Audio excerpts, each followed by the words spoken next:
Hi అండి, అందరూ బాగున్నారా? నేనైతే చాలా బాగున్నానండి. మీరు బాగుండాలని కోరుకుంటున్నాను.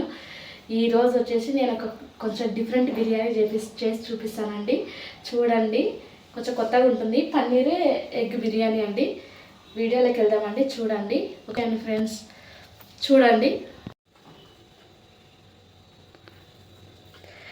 ఇక్కడ మా పాప పన్నీర్ కట్ చేస్తుందండి. చిన్న చిన్న కట్ చేయనా? అదే సైజులో కట్ చేయి.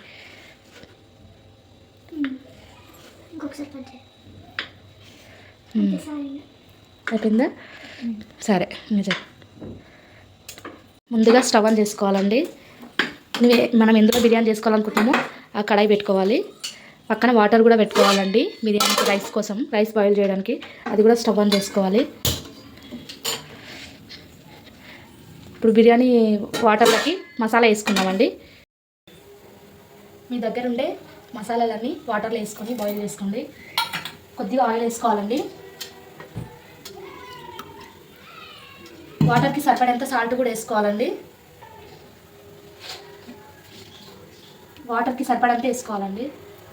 ఉప్పుగా ఉండాలి వాటరు. బిర్యానీ ఆకండి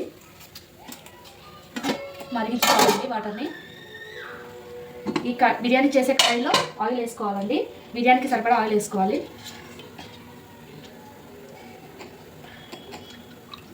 నేను ఒక 3 స్పూన్స్ వేసుకుంటున్నానండి ఆయిల్ స్పూన్తో. 2 గ్లాసుల బాస్మతి రైస్ తీసుకున్నానండి. నేను ముందుగానే కడిగి నానబెట్టుకున్నాను. ఆయిల్ హీట్ అయిందండి. ఇప్పుడు పన్నీర్ని ఎగ్ని ఫ్రై చేసుకుందామండి. కొద్దిగా సాల్ట్, పసుపు వేసుకొని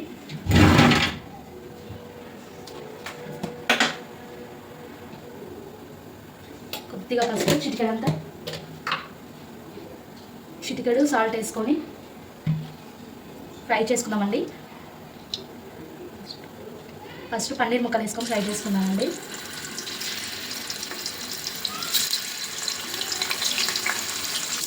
పన్నీర్ ముక్కలు 2 సైడ్స్ ఫ్రై చేసుకోవాలండి. తిరగలిపోకుండా ఫ్రై చేసుకున్న తర్వాత చూపిస్తానండి.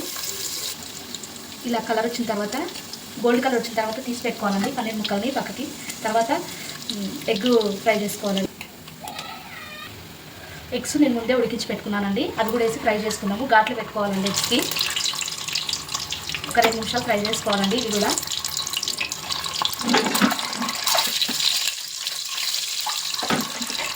ఫ్రై అయిన తర్వాత చూపిస్తానండి. కొంచెం ఫ్రై అయ్యాయండి. ఎగ్స్ పక్కకు పెట్టుకుంటున్నాను తీసి. అదే ఆయిల్లో 2 పచ్చిమిరపకాయలు కట్ చేసుకోవాలండి. ఆనియన్స్ సన్నగా కట్ చేసుకోవాలి. ఆయిల్ వేసి ఫ్రై చేసుకోవాలండి.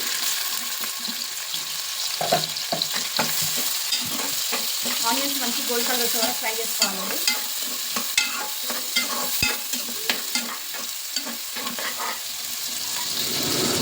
మంచిగా కలిపి ఫ్రై చేసుకోవాలండి.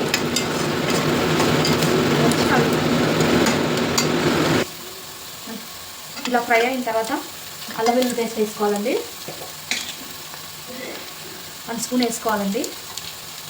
వేసి బాగా కలుపుకొని మళ్ళీ ఫ్రై చేసుకోవాలండి. అల్లం పేస్ట్ అంతా పచ్చివాసన వరకు. ఇది అల్లం పేస్ట్ ఫ్రై అయ్యేటప్పుడు పక్కన వాటర్ మరుగుతుందండి. రైస్ వేసుకున్నాము. సాల్ట్ చెక్ చేసుకున్నానండి, సరిపోయింది నాకు. రైస్ వేసుకున్నామండి వాటర్ వచ్చేసి. వాటర్ వాచేసుకొని రైస్ వేసుకోవాలండి. వాటర్లో రైస్ వేసిన తర్వాత ఒక్కసారి ఇలా కలిపేసుకొని మూత పెట్టుకోవాలండి. ఆలోపు అల్లం వెల్లుల్లి పేస్ట్ మగ్గిపోయిందండి. ఇప్పుడు ఇందులోకి కొద్దిగా పసుపు వేసుకుందాము. ఫస్ట్ ఆయిల్లో వేసాం కదండి, చూసి వేసుకోవాలి. ఒక 1/2 టీ స్పూన్ పసుపు వేసుకోవాలండి. మీ స్పైసీనెస్కి సరిపడంత కారం వేసుకోవాలండి. చాలండి, నాకు సరిపోతుంది. 1/2 టీ స్పూన్ ధనియాల పొడి అండి. 1 స్పూన్ సాల్ట్ అండి.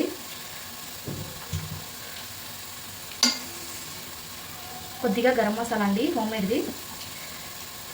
కొద్దిగా చికెన్ మసాలా కూడా వేసుకోవాలండి,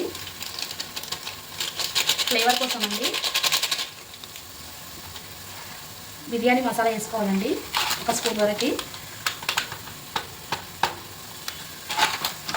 వీటన్నింటినీ మంచిగా మిక్స్ చేసుకోవాలండి. ఇదంతా మంచిగా ఆయిల్లో ఫ్రై అయిన తర్వాత 2 పెద్ద సైజు టమాటాలు తీసుకొని కట్ చేసుకొని మిక్సీ పట్టి పెట్టుకోవాలండి మెత్తగా. ఆ పేస్ట్ వేసుకోవాలి ఇప్పుడు ఇందులో. మంచిగా కలుపుకోవాలండి. టమాటా ప్యూరీ వేసుకొని ఆయిల్ పైకి వచ్చే వరకు ఫ్రై చేసుకోవాలండి సిమ్లో పెట్టి.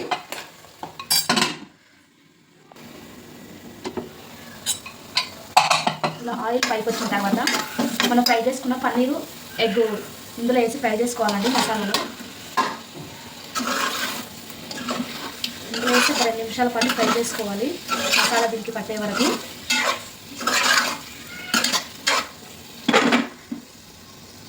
ఇప్పుడు దీంట్లోకి కొద్దిగా కొత్తిమీర, కొద్దిగా పుదీనా వేసుకోవాలండి. కట్ చేసి పక్కన పెట్టుకున్న కొత్తిమీర, పుదీనా కొద్దిగా సరిపడంత వేసుకోవాలి. ఒక్కసారి మిక్స్ చేసుకోవాలండి.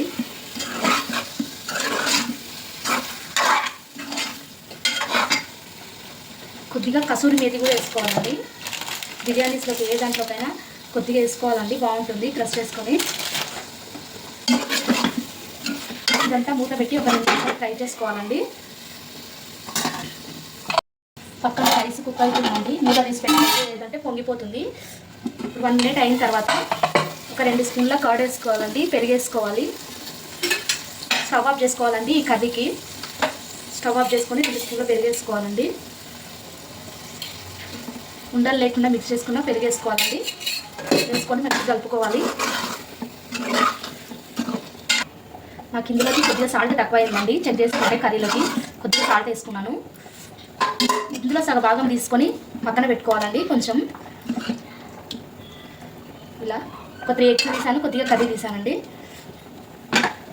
ఇప్పుడు ఉన్న కర్రీలోకి కొంచెం మసాలా వాటర్ వేసుకోవాలండి. ఒక 2 స్పూన్స్ సరిపోతుందండి. ఇదంతా మంచిగా మిక్స్ చేసుకోవాలి. రైస్ ఒక 30% బాయిల్ అయిన తర్వాత ఈ కర్రీ మీద వేసుకోవాలండి. 30% బాయిల్ అయిందండి. ఇప్పుడు దీనిపైన ఒక లేయర్ వేసుకుందామండి. రైస్ పైన, కర్రీ పైన ఇలాంటి జాలిగడ్డతో తీసుకొని ఒక లేయర్ వేసేసుకోవాలండి. ఆ కర్రీ కనిపించే వరకుండా వేసుకోవాలండి. మళ్ళీ ఎక్కువగా వేసుకోవద్దు, ఎందుకంటే పలుకుంటుంది కదండి. ఎక్కువ వేసుకుంటే పలుకుగా అయిపోతుంది రైస్. సరిపోతుందండి. మిగతాదంతా దాదాపు 90% బాయిల్ అయిన తర్వాత వేసుకోవాలండి. ఇప్పుడు 90% బాయిల్ అయిందండి రైస్. ఇంకొక లేయర్ వేసుకున్నాము. స్టవ్ ఆఫ్ చేసుకున్నామండి. రైస్ కూడా మనం తీసే లోపు అది కూడా ఉడికిపోతుంది. ఇంకా ఇలా ఇంకొక లేయర్ వేసుకోవాలండి. ఇలా వేసుకున్న తర్వాత ఇంకొక స్పూన్ వేసేసుకున్నాం. ఇదంతా మంచిగా స్ప్రెడ్ చేసుకొని మిగతా కర్రీ కూడా వేసేసుకున్నామండి. తీసి పక్కన పెట్టుకున్నాం కదండి, అది ఇలా ఒక లేయర్ వేద్దాము.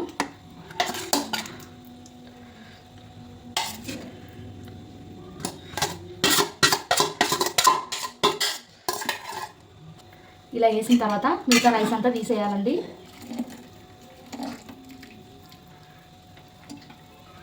కర్రీ మీద మంచిగా వేసేసుకోవాలి. ఇప్పుడు కర్రీ తీసి పెట్టిన దాంట్లో కొద్దిగా అది వేసానండి, మసాలా వాటర్. అది ఇలా స్ప్రింకిల్ చేసుకోవాలి. కొద్దిగా ఆయిల్ వేసుకోవాలండి. పొడి పొడిగా రావడానికి 1 స్పూన్ ఆయిల్ వేసుకోవాలి చుట్టూరా. ఇలా ఇప్పుడు దమ్ పెట్టుకోవాలండి. మూత పెట్టి విజిల్ పెట్టుకోవద్దండి. స్టవ్ ఆన్ చేసుకోవాలి. మీడియం ఫ్లేమ్లో ఒక 8 మినిట్స్ పెట్టుకుంటే సరిపోతుందండి. తర్వాత చూపిస్తానండి 8 మినిట్స్ తర్వాత. దీనిపైన ఏదైనా క్లాత్ పెట్టుకోవాలండి. ఇలా ఖర్చు పెట్టి కవర్ చేసుకోవాలండి. ఒక 5 మినిట్స్ తర్వాత చెక్ చేసుకుంటే ఇది ఇలా ఆవిరి వస్తుందండి. ఇంకొక 5 మినిట్స్ ఉంచుకుంటే సరిపోతుంది. 3 to 4-5 మినిట్స్ ఇంకా దాన్ని మీకు తెలిసిపోతుందండి, స్మెల్ వచ్చేస్తుంది. అప్పుడు స్టవ్ ఆఫ్ చేసుకోవాలి. అయ్యిందండి. 8 మినిట్స్ వరకు అయిపోయింది. 10 మినిట్స్ అయింది. ఆ స్టవ్ ఆఫ్ చేసుకుంటున్నాను. ఇప్పుడు చూడండి, ఇలా ఆవిరి వచ్చేస్తుందండి. మీకు కనిపిస్తుందా? ఇప్పుడు మూత ఓపెన్ చేసి చూపిస్తానండి.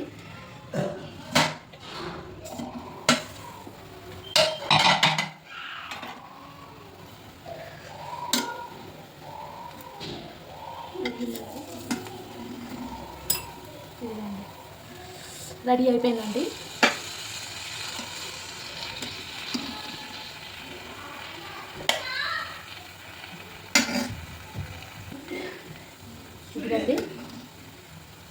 చూడండి పొడి పొడిగా వచ్చేసింది రైస్. ఇదిగోండి బాగా వచ్చిందండి, తప్పకుండా ట్రై చేయండి, సింపుల్గా బాగుంటుంది.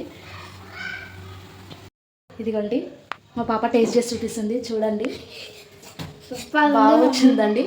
తించువే నువ్వు కూడా. ఇదిగోండి మా సిస్టర్ వాళ్ళ పాప, నేను అన్నాను కదండి రెంటమ్మాయి వాళ్ళ కూతురు అండి. ఈ అమ్మాయి మాకు చుట్టాలు కూడా అవుతారు దూరం నుంచి. చాలా బాగుందండి. ప్లీజ్ అండి నా వీడియో మీకు నచ్చినట్టయితే ప్లీజ్ సబ్స్క్రైబ్ మై ఛానల్ అండి. లైక్ చేయండి, షేర్ చేయండి, కామెంట్ కూడా చేయండి. చూస్తున్నారు కానీ లైక్ చేయట్లేదండి, ప్లీజ్ చేయండి. మరొక వీడియోతో మీ ముందుకు వచ్చేసానండి. బాయ్ అండి. బాయ్ చెప్పండి.